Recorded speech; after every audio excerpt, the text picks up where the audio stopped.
Hello, everyone. If you haven't heard about Anchor, it's the easiest way to make a podcast. Let me explain. Number one, it's totally free. They also have creation tools that allow you to edit your podcast from your phone or your computer. How convenient is that? Anchor will also distribute your podcast for you, so it can be heard on Spotify, Apple Podcast, and many, many more. So, what are you waiting for? You can also make money with no minimum listenership. It's time to get started.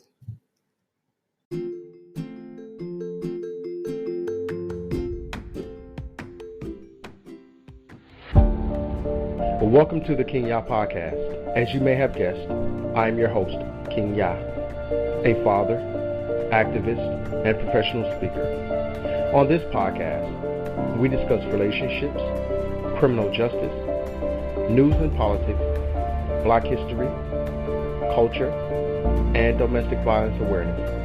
If this is your first time being here, I want to say thank you and encourage you to keep listening. Each week you can expect to hear thought-provoking interviews, as well as personal and relationship tips that will help enhance your life. You will have access to resourceful downloads that you can implement daily to become more productive. Thank you for spending some time with me today. The purpose of this podcast is because everyday people inspire me through their stories of trial and error in life. Now let's jump into your favorite podcast. What better way to share our stories?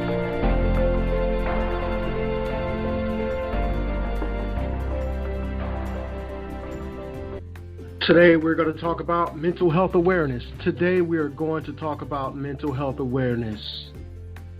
This is Mental Health Awareness Month. In the United States, mental health illness or mental illness is a significant health issue. I'm going to say it again.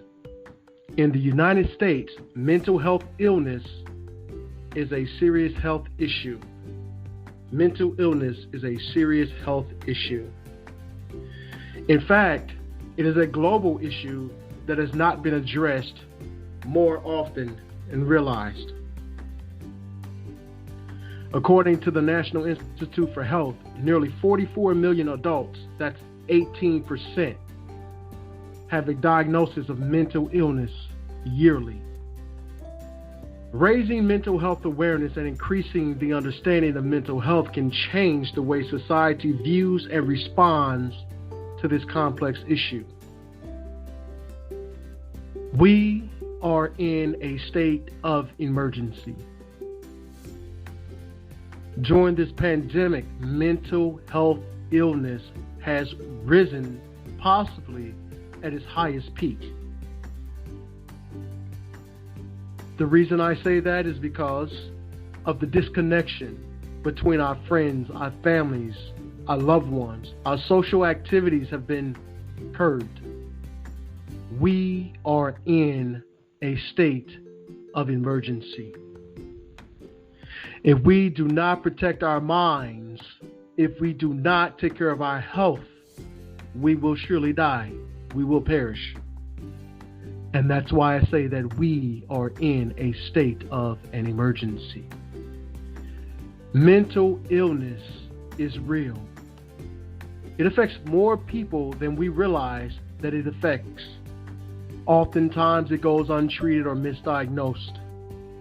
This is the time where we should be checking in on our family, our friends, our loved ones, if we haven't done that already. And if we have not been doing that all along, this is an opportune time to check on those that we love and that we care about the most. Our elders, our senior citizens, our mothers, our fathers, our grandmothers and grandfathers, and this is a very, very serious topic we're discussing. Mental illness. How it affects us. How does mental illness affect you? We'll talk about that a little bit more in the show. We also have some remedies that can assist you with overcoming or coping with mental illness. I'll share some of that with you in just a few moments. Area code 712-770-4985 please enter the access code 886-960-POUND. Family, we have some very, very serious topics to discuss when we are talking about mental illness. It's a broad statement. Mental illness covers, you've got PTSD, you've got depression, stress. There's a lot that falls under the umbrella of mental illness. Bipolar disorder, ADHD, ADD, the list goes on. So we want to be able to identify, if we can, identify within ourselves what is going on with our lives, what is going on in our lives, and how are we coping with the things that are going on. How are you dealing with mental illness? Are you eating healthier?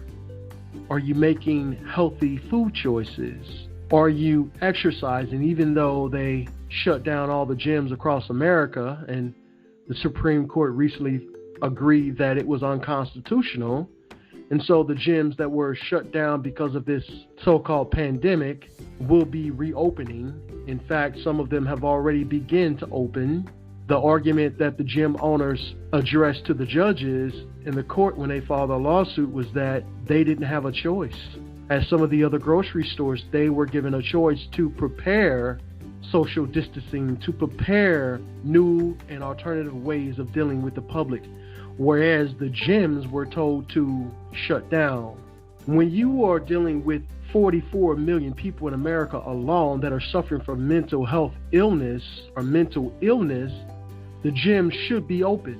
The gyms are a source of relieving and releasing toxicity and stress and duress that we put our bodies through on a daily basis.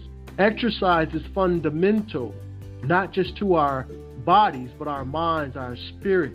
And to take that away is to cause a downward spiral of mental illness and to drive it at a higher peak. It should have been given a choice. Oftentimes, as I stated, mental illness goes unannounced, misdiagnosed, or not diagnosed at all, or overlooked. So let's talk about mental illness. How does mental illness affect us during this pandemic? How does it affect you? So think about it. Take notes, because I will be asking questions. Thank you. I'm interested in knowing how many of you are familiar with ashwagandha. I'll spell it for you. That way you can kind of do your research while we're talking about it, and we can have that discussion. It's spelled ASASHWAGANDHA. Ashwagandha. I'm going to talk a little bit about ashwagandha. For those that don't know, ashwagandha is a plant. The root and berry are used to make medicine. Ashwagandha is commonly used for stress. It is also an adaptogen for many other conditions. How is it a stress reliever? How does it help you cope with stress and mental illness? Well, as I stated, ashwagandha, it appears to improve symptoms of stress. It also acts as an antipsychotic drug, and it's often used to treat certain illnesses such as schizophrenia, anxiety, bipolar disorder. If you're tired all the time, it helps with that as well. It helps to reduce the feelings of being tired. Ashwagandha also has evidence it reduces the blood sugar levels in people with diabetes. So ashwagandha has a lot of healing remedies. If you are suffering from anxiety or being over-exaggerated, you're worrying, tension, it helps reduce symptoms of anxiety. Ashwagandha is also said to reduce cholesterol levels in patients with high cholesterol. It also helps with underactive thyroid, commonly called thyroid stimulating hormones, or TSH. What happens is people with underactive thyroids can sometimes have low levels of thyroid hormone, and taking ashwagandha seems to lower the TSH and increase thyroid hormone levels in people with a mild form of underactive thyroid. Ashwagandha also helps in the fertility area as well.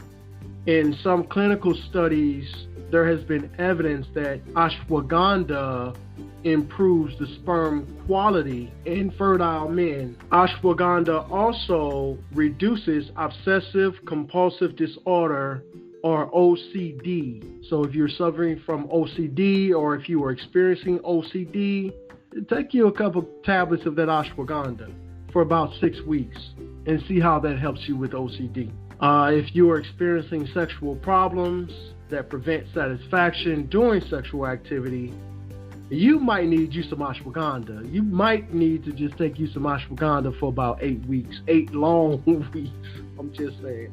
It helps with receiving, or it helps to increase interest in sex and sexual satisfaction in adult women with sexual dysfunction.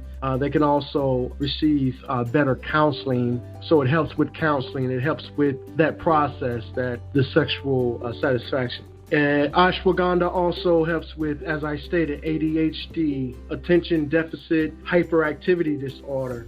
If you are suffering from cerebral ataxia, brain damage that affects muscle movement, it helps with that. Osteoarthritis, Parkinson's disease, rheumatoid arthritis, altering immune system function, fibromyalgia, inducing vomiting. It also helps with liver problems, preventing the signs of aging. So it's got a lot of benefits. Ashwagandha also helps with swelling or inflammation, and it helps with tumors also. If you ever been exposed to tuberculosis, it helps with that. Ulcerations when applied to the skin and other conditions. So for those of you that are looking for alternatives as we are coping and dealing with this mental illness, those are some remedies that I think you may find helpful and beneficial to you in the long run. So we're talking about ashwagandha as a remedy for fighting mental illness, okay? On what we're talking about, mental illness, how it has affected you or someone you know, how you're coping with that. If you are taking any herbal supplements to balance that, such as ashwagandha that we're talking about, mental illness, okay? All right. Well, welcome to the Kingyah podcast. As you may have guessed, I am your host, Kingyah, a father, activist, and professional speaker. On this podcast, we discuss relationships, criminal justice, news and politics, Black history, culture, and domestic violence awareness. If this is your first time being here, I want to say thank you and encourage you to keep listening. Each week you can expect to hear thought-provoking interviews as well as personal and relationship tips that will help enhance your life. You will have access to resourceful downloads that you can implement daily to become more productive. Thank you for spending some time with me today. The purpose of this podcast is because everyday people inspire me through their stories of trial and error in life. Now let's jump into your favorite podcast. What better way to share our stories?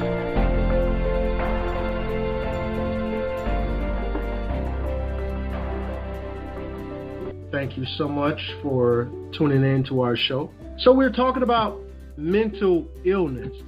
And being transparent, I have also suffered from mental illness in my lifetime. It's not always something that we feel comfortable talking about or sharing with the world or expressing with others, partly because we, myself, don't necessarily always feel that people are understanding, that they understand what you are going through. How can they understand what you're going through if they have not gone through it themselves?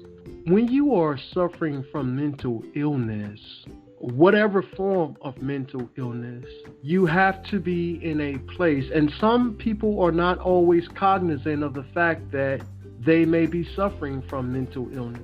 I guess in a sense, like some alcoholics or drug addicts, may not think that they are addicts or addicted to drugs or alcohol. So there's a denial